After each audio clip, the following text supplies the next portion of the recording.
Tell them the profits are real, Gavin whispered, pushing the microphone into my hand. Say you invested 60,000 and already withdrew 11. If you correct the number now, 34 people will think you brought them here for a lie. Behind me, a 12-foot screen showed my name above the words founding neighbor. Beneath it was a photograph of me at 32, holding my 6-year-old son outside a budget motel, both of us in worn coats after the factory where I worked had closed. I had given Gavin permission to scan that picture for a neighborhood history night. I had never given him permission to turn our worst winter into an investment advertisement. Across the Cedar Ridge Civic Hall, retirees from my church, my old bus depot, and 3 nearby streets sat with envelopes and checkbooks on white tablecloths. A red digital clock beside the stage counted down 23 minutes until what Gavin called the founder's matching deadline. I had put $6,000 into his community income cooperative, not 60. I had withdrawn nothing. Before I could decide whether to expose him or protect the people already reaching for pens, my phone rang in my jacket. My son Evan never called during work hours. He lived 4 hours away and called every Sunday evening. Gavin glanced at the screen. "Let it go," he said. I answered. Evan did not greet me. "Dad," he said carefully, "did you pack my blue sweater?" 31 years disappeared. When Evan was 6, after the factory closure took our apartment, we spent 11 weeks moving between my truck, my sister's couch, and a motel that charged less if we paid 3 nights at a time. I made one rule for the places where strangers knew we were desperate. If Evan ever felt unsafe but could not say why, he would ask whether I had packed his blue sweater. It meant stay beside me, agree to nothing, and leave together. He used it twice as a child. Once when a motel guest tried to lead him toward a vending room. Once when a man at a day labor pickup offered him a ride while I was inside signing a form. I had not heard the phrase since. Now Evan's voice came through my phone while Gavin's hand remained on the microphone. "It's in the truck," I answered. Evan said, "Good. Don't give it to anybody." The line went dead. Gavin smiled at the audience and squeezed my shoulder hard enough to look affectionate from the tables. "Family checking on him," he said into his lapel microphone. A few people laughed. "Russell's son is the reason this program matters. He knows what it means to build security from nothing." My name is Russell Hale. I was 63 that night, widowed for 5 years, retired after 3 decades dispatching school bus routes for the county. People in Cedar Ridge knew me as the man who arrived early, returned borrowed tools, and kept a thermos of coffee in his truck. Gavin Price had moved into the rental across from me 8 months earlier. He repaired my porch step without charging me, carried groceries when my knee swelled, remembered the anniversary of my wife's death, and volunteered beside me at a winter coat drive. I introduced him at church as a good neighbor. That sentence was the first investment I made for him, although I did not understand it then. He mentioned NeighborShare in passing, never as a sales pitch. It supposedly purchased short-term invoices from local contractors and returned part of the collection income to members. He put in money first or showed me a screen saying he had. I tried 6,000 after watching his balance rise for 2 months.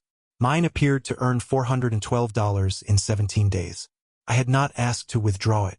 Gavin said the Civic Hall event would explain how the cooperative helped retirees earn modest income while funding local businesses. He asked me to speak for 2 minutes about why trust mattered in a neighborhood. I agreed because I thought I was describing character, not returns. I did not see the printed program until I reached the stage. It called me a founding advisor and said my $60,000 account had produced its 3rd monthly distribution. Gavin handed me a prepared statement and whispered the demand before the applause ended. The paper began. I was cautious too. Every sentence after that used a true piece of my life to support a false financial claim. I looked toward Lisa Moreno, the volunteer coordinator who had organized the tables and called me twice about attendance. She stood beside a locked acrylic box labeled Founders Deposits. I assumed she knew. Anger chose the nearest target. How many people have paid? I asked her from the stage. Lisa lifted her chin. That's not what you're supposed to read. How many? Gavin kept smiling. Russell likes to understand every detail. Lisa opened a clipboard. 23 commitments. 318,000. 400 total if the final envelopes matched the cards. The room changed temperature. Gavin leaned close. Most of those people came because your name is on the invitation. If you embarrass them, that is on you. My first plan was simple.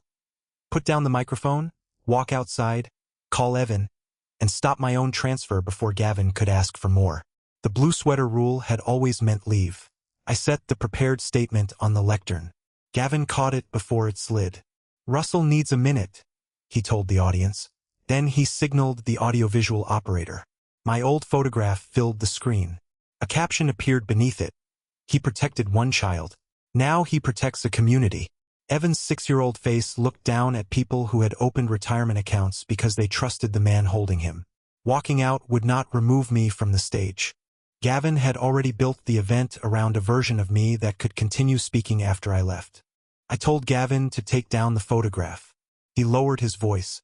"Read the first paragraph, and I'll change the slide before questions." The first paragraph says I received $11,000. It says you withdrew 11. The platform records can be reconciled later. I never withdrew anything. Lisa approached the stage carrying the acrylic box. "Russell, people are waiting.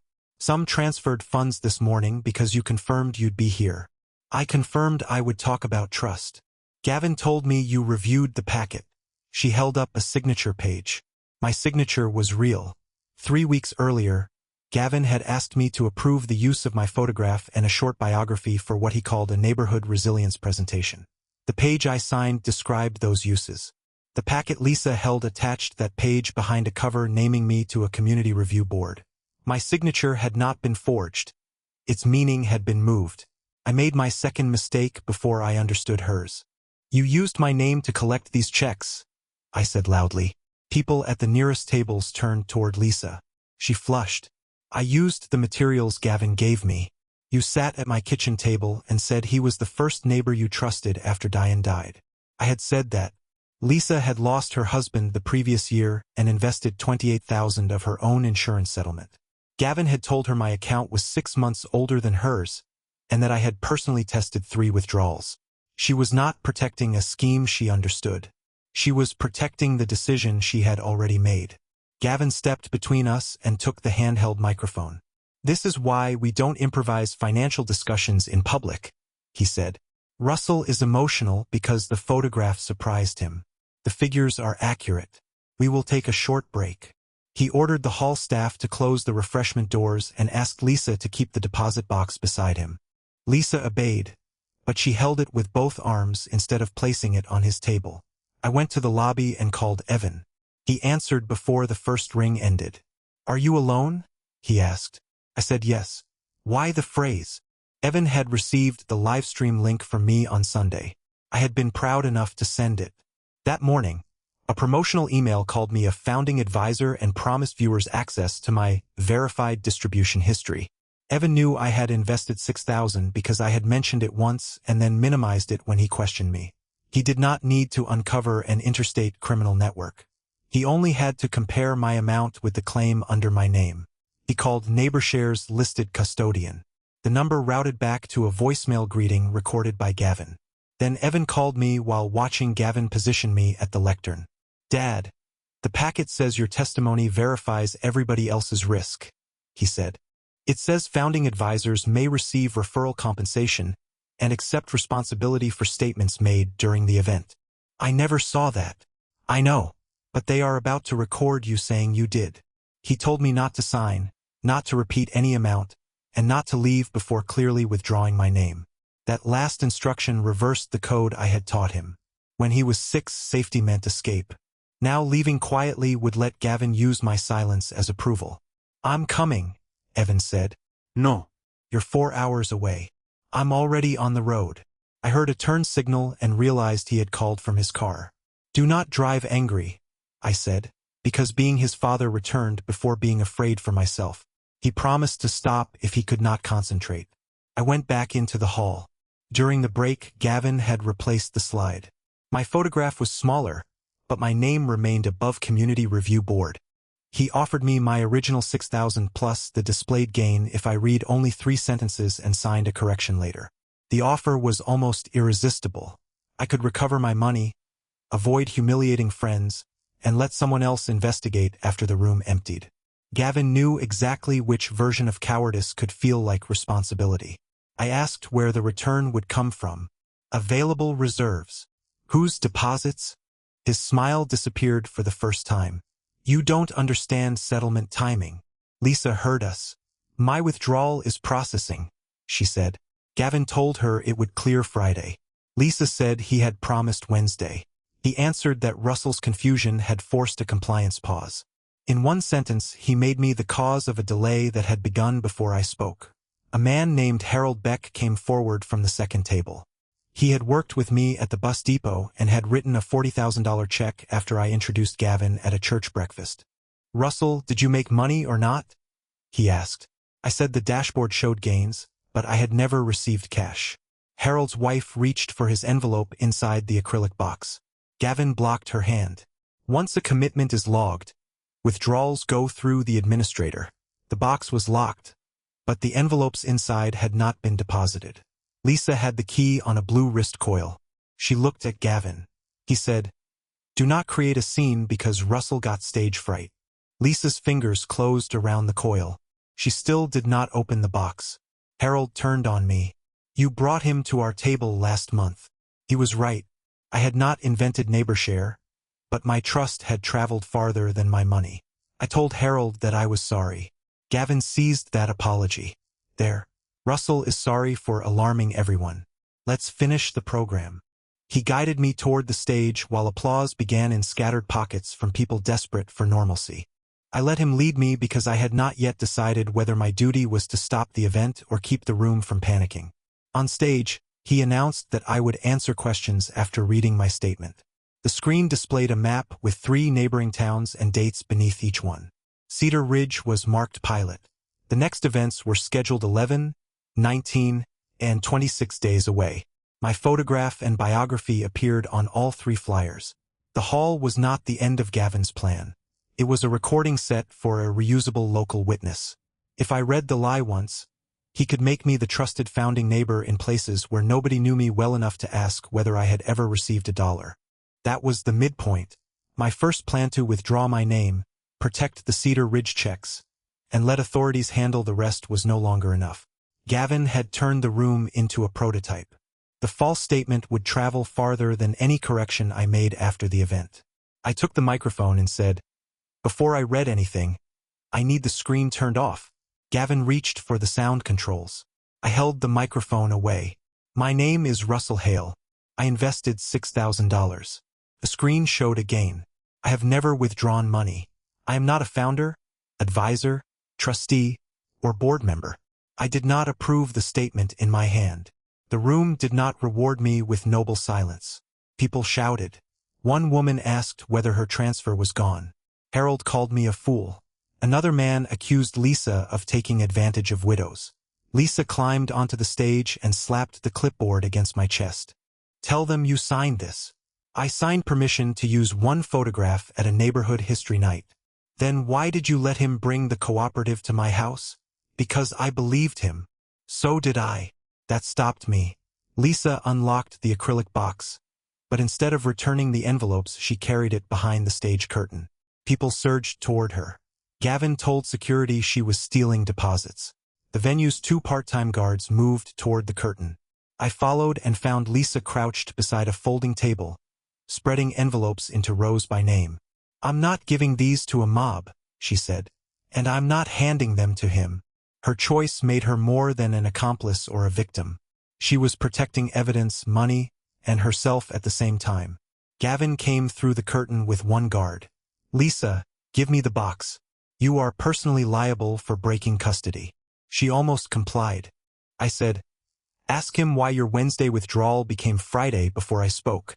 Gavin told the guard I was confused and asked for medical help. That humiliation worked because I was 63 and angry. Every raised voice could be made to look like decline. I grabbed Gavin's lapel microphone and tore the clip from his jacket. The cable snapped. It was my worst moment. The guard caught my wrist. Gavin stepped back with his hands raised and said, "You see what I've been managing?" I had just supplied the image he needed. Unstable old man, responsible organizer. I released the cable and apologized to the guard, not to Gavin. Then the audiovisual operator. a college student named Priya, leaned around the curtain. She said the live stream was still running because Gavin had instructed her never to stop during authentic conflict. He believed panic would make the recording persuasive.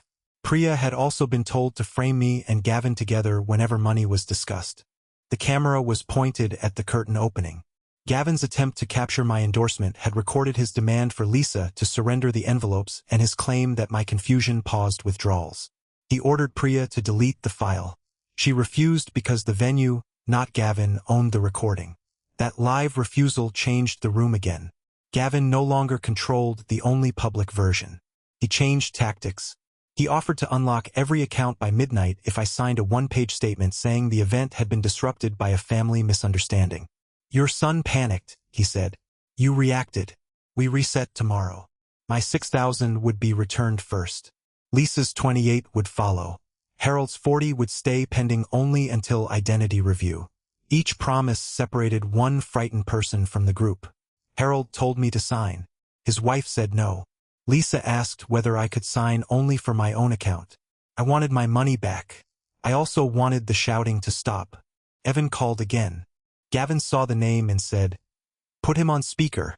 Let the boy explain why he frightened 34 retirees." Evan was 37, but Gavin needed him to remain the child in the photograph. I answered without speaker.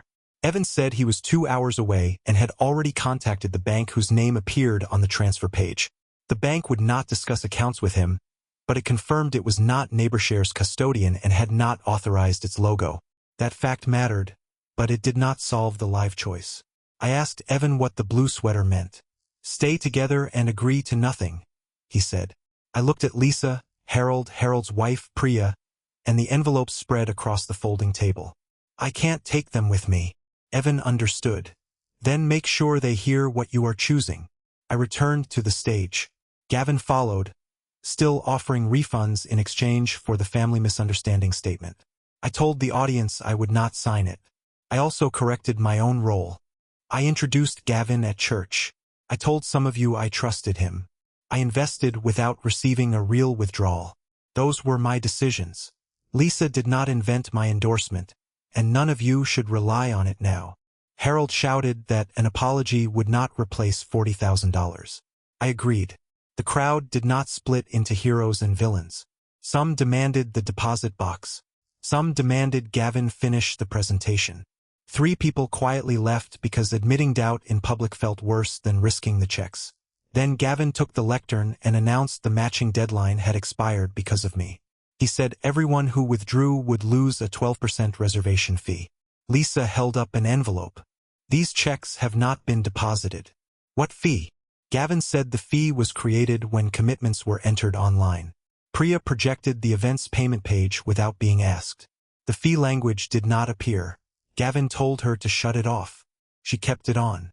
The power in the hall shifted from his prepared slides to facts he could not make disappear.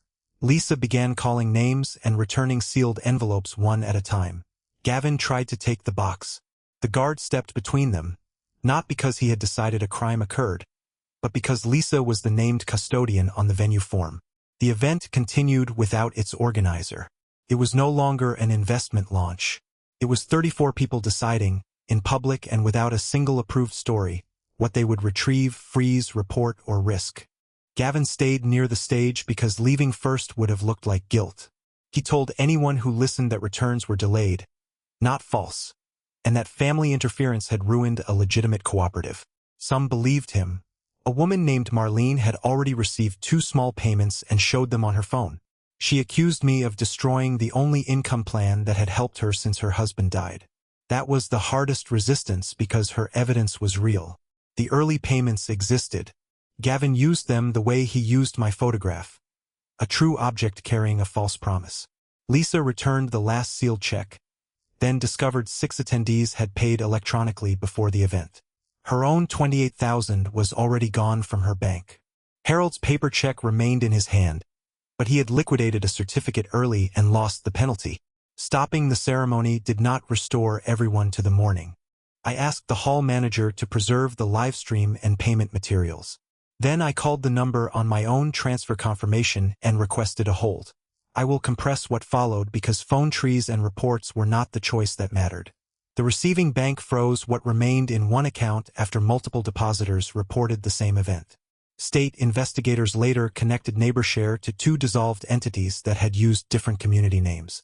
Gavin had not moved across from me solely to target my 6,000. He had moved there to borrow a local history no paid spokesperson could imitate. The old photograph, my church introduction, my depot friendships, and the way people knew I returned tools on time were the product. Cedar Ridge was meant to create a recording he could carry to the next 3 towns. No instant raid rescued us.